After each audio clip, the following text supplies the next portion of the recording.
Chapter 26. When Jesus had finished saying all these things, he said to his disciples, "As you know, the Passover is 2 days away, and the Son of Man will be handed over to be crucified." Then the chief priests and the elders of the people assembled in the palace of the high priest, whose name was Caiaphas, and they plotted to arrest Jesus in some sly way and kill him. But not during the feast, they said, or there may be a riot among the people.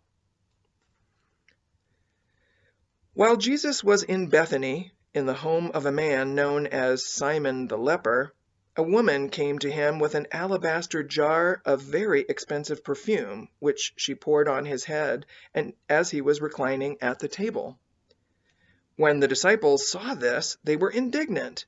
"Why this waste?" they asked. "This perfume could have been sold at a high price and the money given to the poor." Aware of this, Jesus said to them, "Why are you bothering this woman? She has done a beautiful thing to me. The poor you will always have with you, but you will not always have me. When she poured this perfume on my body, she did it to prepare me for burial. I tell you the truth, wherever the gospel is preached throughout the world, what she has done will also be told in memory of her." Then one of the 12, the one called Judas Iscariot, went to the chief priests and asked, "What are you willing to give me if I hand him over to you?" So they counted out for him 30 silver coins. From then on, Judas watched for an opportunity to hand him over. On the first day of the Feast of Unleavened Bread, the disciples came to Jesus and asked, "Where do you want us to make preparations for you to eat the Passover?" He replied, "Go into the city to a certain man and tell him, 'The teacher says, my appointed time is near. I am going to celebrate the Passover with my disciples at your house.'" So the disciples did as Jesus had directed them and prepared the Passover. When evening came, Jesus was reclining at the table with the 12, and while they were eating, he said, "I tell you the truth, one of you will betray me." They were very sad and began to say to him one after the other, "Surely not I, Lord." Jesus replied, "The one who has dipped his hand into the bowl with me will betray me. The Son of Man will go just as it is written about him, but woe to that man who betrays the Son of Man. It would be better for him if he had not been born." Then Judas, the one who would betray him, said, "Surely not I, Rabbi." Jesus answered, "Yes, it is you." While they were eating, Jesus took bread, gave thanks, and broke it, and gave it to his disciples, saying, "Take and eat. This is my body." Then he took the cup, gave thanks, and offered it to them, saying, "Drink from it, all of you. This is my blood of the covenant, which is poured out for many for the forgiveness of sins. I tell you, I will not drink of this fruit of the vine from now on until the day when I drink it anew with you in my Father's kingdom." When they had sung a hymn, they went out to the Mount of Olives. Then Jesus told them, "This very night you will all fall away on account of me. For it is written, 'I will strike the shepherd, and the sheep of the flock will be scattered.' But after I have risen, I will go ahead of you into Galilee." Peter replied, "Even if all fall away on account of you, I never will." "I tell you the truth," Jesus answered, "this very night, before the rooster crows, you will disown me 3 times." But Peter declared, "Even if I have to die with you, I will never disown you."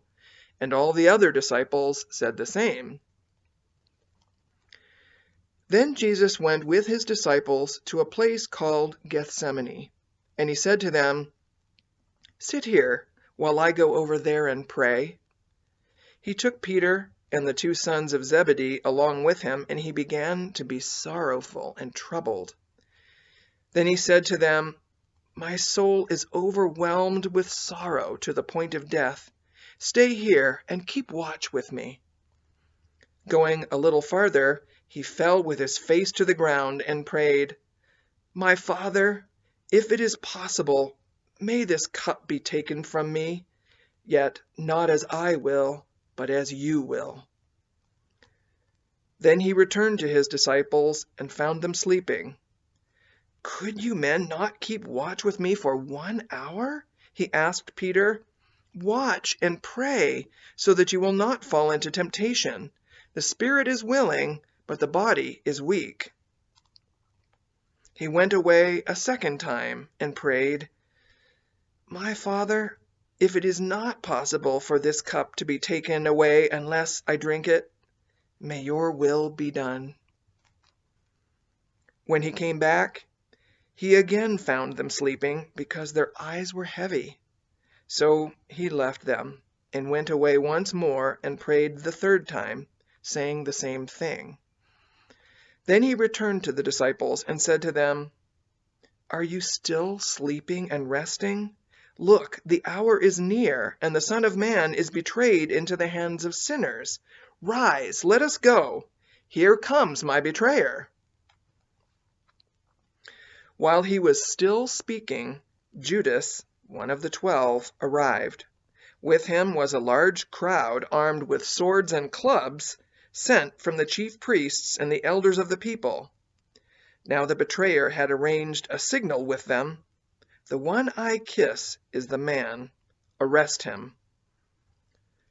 Going at once to Jesus, Judas said, "Greetings, Rabbi," and kissed him. Jesus replied, "Friend, do what you came for." Then the men stepped forward, seized Jesus, and arrested him. With that, one of Jesus' companions reached for his sword, drew it out, and struck the servant of the high priest, cutting off his ear. "Put your sword back in its place," Jesus said to him. "For all who draw the sword will die by the sword. Do you think I cannot call on my Father, and he will at once put at my disposal more than 12 legions of angels? But how then would the scriptures be fulfilled that say, 'It must happen in this way'?" At that time Jesus said to the crowd, "Am I leading a rebellion that you have come out with swords and clubs to capture me? Every day I sat in the temple courts teaching, and you did not arrest me. For this has all taken place that the writings of the prophets might be fulfilled." Then all the disciples deserted him and fled. Those who had arrested Jesus took him to Caiaphas, the high priest, where the teachers of the law and the elders had assembled. But Peter followed him at a distance, right up to the courtyard of the high priest. He entered and sat down with the guards to see the outcome. The chief priests and the whole Sanhedrin were looking for false evidence against Jesus so that they could put him to death. But they did not find any, though many false witnesses came forward. Finally, 2 came forward and declared, "This fellow said, 'I am able to destroy the temple of God and rebuild it in 3 days.'" Then the high priest stood up and said to Jesus, "Are you not going to answer? What is this testimony that these men are bringing against you?" But Jesus remained silent. The high priest said to him, "I charge you under oath by the living God, tell us if you are the Christ, the Son of God." "Yes, it is as you say," Jesus replied. "But I say to all of you, in the future you will see the Son of Man sitting at the right hand of the Mighty One and coming on the clouds of heaven." Then the high priest tore his clothes and said, "He has spoken blasphemy. Why do we need any more witnesses? Look, now you have heard the blasphemy. What do you think?" "He is worthy of death," they answered. Then they spit in his face and struck him with their fists. Others slapped him and said, Prophesy to us, Christ. Who hit you?" Now Peter was sitting out in the courtyard, and a servant girl came to him. "You also were with Jesus of Galilee," she said. But he denied it before them all. "I don't know what you're talking about," he said. Then he went out to the gateway, where another girl saw him and said to the people there, "This fellow was with Jesus of Nazareth."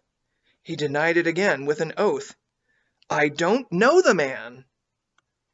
After a little while, those standing there went up to Peter and said, "Surely you are one of them, for your accent gives you away."